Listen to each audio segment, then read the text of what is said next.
Hey guys, welcome back to Old Fashioned Southern Cooking. Today we're going to make some homemade Hershey's brownies, and these really are easy to put together. Now I'm going to make two separate batches of these brownies because my husband likes nuts in his and I don't like nuts, so I'm just going to show you mine, the one recipe for my brownies, just the plain brownies, okay? But I'm going to tell y'all everything you're going to need to make these brownies. And first of all, you're going to set your oven. You're going to preheat it to 350 degrees. We are going to grease our pans. Now, I make his in a round pan. He likes his in. And now I make mine in a 9x13, just a regular casserole dish. They always turn out good in a casserole dish. I've never had trouble with them. So that's what I'm going to put mine in. And then you're going to need 1 cup of butter. Now, that's 2 sticks, or you can dip out some butter in a measuring cup and be fine. And what we're going to do is we're going to melt this butter. Now, I use the Land O'Lakes unsalted butter, but you can use the salted butter, and that'd be fine. And then you're going to need 2 cups of sugar. I use the cane sugar, but you can use the granulated sugar. And then you're going to need 2 teaspoons of vanilla. I use the real vanilla, but you can use the imitation. I'm sure it would work just fine. You're going to need 4 eggs, and you're going to need 3/4 cups of Hershey's cocoa, okay? And then you're going to need 1 cup either of all-purpose flour, but if you use the all-purpose flour, you need to put your 1/2 teaspoon of baking powder and your 1/4 teaspoon of salt into your all-purpose flour. Now, I'm using self-rising flour, but let me tell you the difference here on what you're going to get if you use all-purpose flour versus the self-rising flour. So the all-purpose flour makes more of a chewy type brownie, but the self-rising flour makes a more cake-like brownie. So that's totally up to you which one you want to use, okay? And that's all you're going to need. And if you want nuts, just add just some nuts in your batter. You can add chocolate chips, anything you want to your brownies. So anyway, I'm going to bring y'all a little bit closer. We're going to get our pans greased. And I'm going to go ahead and grease his while I'm doing this. And we're going to go ahead and get this started. So give me just a minute. Okay, y'all, let's get these brownies going. I'm just going to use some canola cooking spray for my pans. And I'm going to grease his first. I'm just going to spray that in there. And I'm going to do the casserole dish. I kind of hold mine back a little bit so it don't get all over my Keurig and everything else. Might need to grease his edges a little bit better. There we go. Okay, we're done with that. Now, I take me a couple of paper towels in each pan. Now, I don't wipe this out. I just ensure that it's spread out all over my pans, and that's all you want to do here. You don't have to use a paper towel. I mean, you can just leave them as is. That's just something that I do. And then I'll do it with this one, too. And, you know, I've kind of been thinking, I think I might just do his first, to just show you the nut part of how to put your nuts in, which I know most of y'all know how to do that, but there may be somebody that might want to see that. So I think I'll do his first. Alright, so both of our pans are greased well, and I'm going to set them to the side until we need them, okay? So I'm going to set these over here, and we're going to need his first, but I'm still going to set it over to the side. What we're going to do here is I'm going to open these 2 sticks of butter. And I'm going to cut them up a little bit because when you do that, they'll melt easier. And I will tell you, when you use unsalted butter like this, they're harder to melt than regular salted butter is, just so you know. I've had them sitting out for a little bit, but I'm just going to kind of chunk them up. And we're going to put this in the microwave, and it'll probably take right about 2 minutes. Okay. That's quite a bit of butter. Okay, what we're going to do while the butter's melting, I'm going to go ahead and get my 2 cups of sugar. This is a 2-cup measuring cup, so that's what we're going to use. So let me turn it around here so I can get my 2 cups of sugar out if I don't make a big mess. Let's hope not. Let's hope this goes smooth, right? All right, here we go. 2 cups of sugar. These cups, you kind of gotta level them out a little bit after you do that. And I'm gonna go check on my butter, and I will be right back. So we got our butter melted pretty much. There's some pieces in there. I'm just gonna whisk them on in because they'll melt, and y'all be careful when you take your butter out because it gets really hot. So it's not like boiling hot or steaming hot, but buddy, it does get warm. So just so y'all know, or hot I should say. So it's nice and melted. Let's go ahead and put our butter into our mixer bowl. Like I said, I'm just giving it another little stir. And we're going to pour that in there. We'll get all that out best we can. I like to get everything out of my bowls, y'all.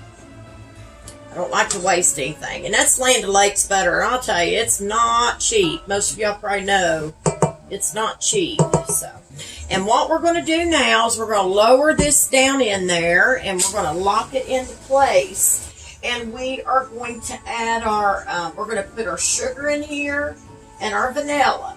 And we're going to stir this. So we're going to go ahead and we're going to do this on low now. You don't want to go any higher than low. And we're going to add our 2 cups of our sugar to our butter. Alright, now we're going to add our 2 teaspoons of our vanilla. And I'm just going to squirt that out in there. This is a 2 teaspoon measuring spoon. Whoop, by the way, y'all. Sometimes I add just a little extra vanilla. I just think it makes it taste good. And I actually got some of it on the counter. So I'm going to add just a hair more. Not much. I kind of spilled it out there. I think I missed my mixer bowl when I done that, y'all. Alright, now what we're going to do is we're going to add our eggs. But we're going to add our eggs one at a time. And I'm going to use my measuring cup to make sure they're good. Because I have run into eggs before that hasn't been that good. So I've had to throw them out. And we're going to add them in. And we're, wow, that was 2 yolks in one, y'all. That was a double yolk. But actually, I'm not going to worry about that as being 2 because they're so small. So we're just going to go ahead and put those in there and they're fine. So let's go ahead and do this. Let's move the mixer back up and we're going to beat these in one at a time. That's what you want to do.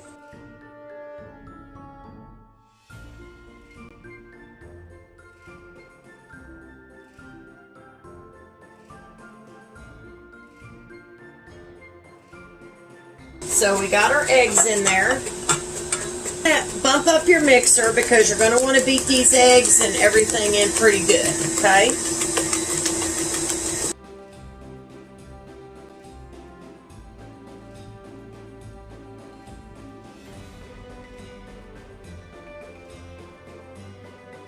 Now we're going to go ahead and add our cocoa to this. And the cocoa was 3/4 of a cup. So we're going to get it.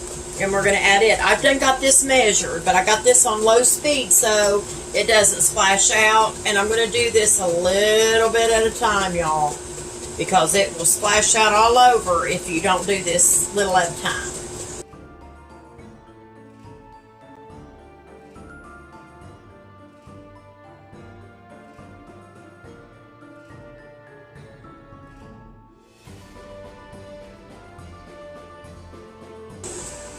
We're going to have to scrape these sides because I've got cocoa up here on top of my flex beater.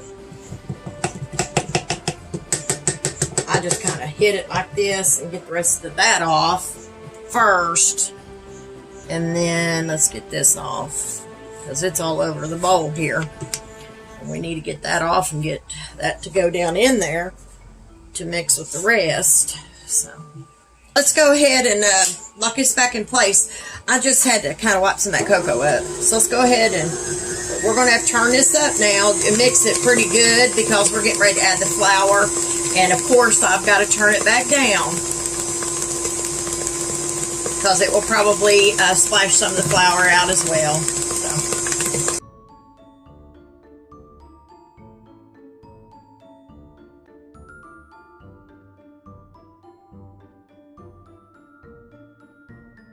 Okay, let's go ahead and stop the mixer. And we're going to go ahead and start adding this flour. And we're going to do it slowly though, because I'm sure it's going to jump out a little bit on us. So, like I said, I'm using the self-rising flour. So for the flour, again, you are going to need 1 cup. Now we're going to do this on low and do this very slow. So y'all have to give me a minute, and once again, we're going to have it splash out a little bit. If I use the splash shield, it's harder for y'all to see down in the bowl, so that's partly why I'm not using it. Okay, let's do a little more. I like to do this a little bit at a time.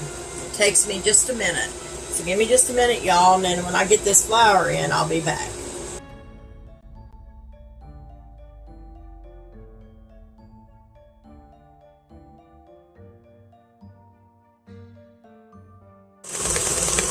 Okay, y'all, so what I'm doing now, let me turn this mixer down.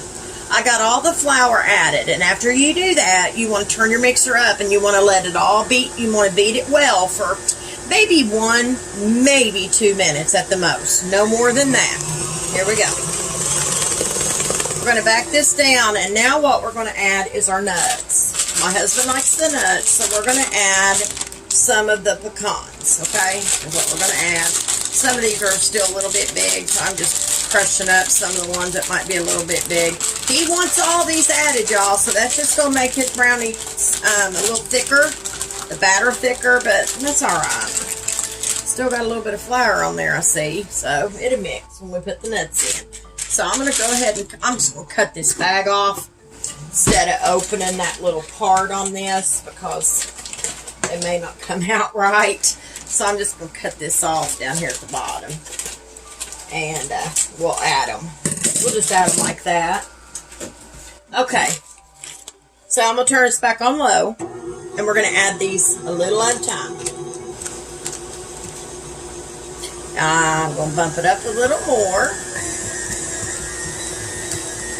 And just if you want nuts, put your nuts in at this point.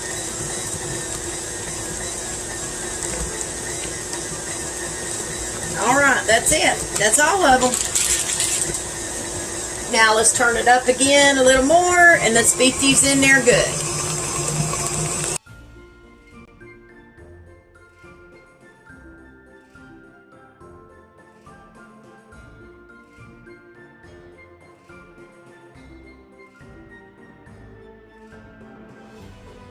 I think that it's mixed pretty good, y'all, so I think we can go ahead and turn this off. And what we're going to do is we are going to scrape the sides of the bowl again, and we're going to make sure that everything is off the sides and make sure everything gets mixed in there from the side of the bowl. That's very important to do when you do this. And see how thick that made his batter with his nuts in there? Made it real thick, but that's the way he likes it. So let's take this bowl off of here. And all I'm going to do is make sure that everything got mixed good. You definitely want to do that when you use a mixer. You know, you never know. These things get, they have to be calibrated from time to time. So you just want to make sure that everything was mixed. And I'm thinking it was. It don't look like anything. Let me check the bottom, y'all, real quick. Yeah, everything's off. Nothing is stuck to the bottom of the bowl. So we're good to go to pour these into his pan. So let's see what we can get in this one. And then if we can't get it all in this one, we'll pour some in another pan. Because I got another pan. It's actually a pie plate, but that's alright. It ain't going to matter. Not for brownies. So we're going to pour this in there. And we're going to see what we can get in there. We might be able to get it all in there. I think so. It's looking like it. Yeah. Yep, we can get it. I was beginning to wonder if it was all going to go in there, but yeah. It's going, no problem. See how thick these are, but it makes it thicker with nuts in it. So now mine won't be as thick like this. Boy, he's going to have a good pan of brownies. And they're homemade and Hershey's brownies, and you can't go wrong, y'all. We're going to put these brownies in the oven, and they need to bake for around about 30 to 35 minutes. So I will be back in just a bit. Okay, y'all, the brownies are done. And I'm going to tell you now, in one of these brownie pans that I put my husband's in, it takes a little bit longer. So it took these right about 45 minutes to actually get done. But we're going to stick a toothpick in them, and we're going to see and make sure that they are done, okay? I know they are, but we're going to just make sure. So let me lower you down here so I can show you. So give me just a minute. All right, y'all, let's check these. Here, I'll show them to you. I'll pull them up on take them up on the cooling rack. Look at that. My goodness, these are going to be so delicious. Okay, let me get a toothpick out. I don't have any of the long ones, so, but these will work just fine. All right, let's get one of these out. And let's stick it over here, kind of close to the middle is where you want to kind of go with. Just stick it down in there as far as you can get it. You got a little one. And pull it back out. Look at that. Clean as ever. So that tells me right there that these are done. And now, y'all, what we're going to have to do is we're going to have to let these cool before they can even be cut. I always do let my brownies cool down completely. So this is what I will tell you. When I get them cool, and my husband cuts them open, I will take a picture and I will post it in this video for y'all, okay? So you can see what they look like inside. So I'm going to set these over to the side. And listen, y'all, hope y'all enjoyed this video of these homemade Hershey's brownies. And they're simple. As y'all seen, they're simple to make. If you don't mind to go over to Facebook and like and share and follow my page, I would greatly appreciate it. And if you don't mind, to head over to YouTube and like and subscribe. And don't forget to hit that bell for more delicious recipes. So anyway, y'all, I'm going to let y'all go. And y'all please stay safe. But always remember to keep God in your heart and God in your life. Bye, guys.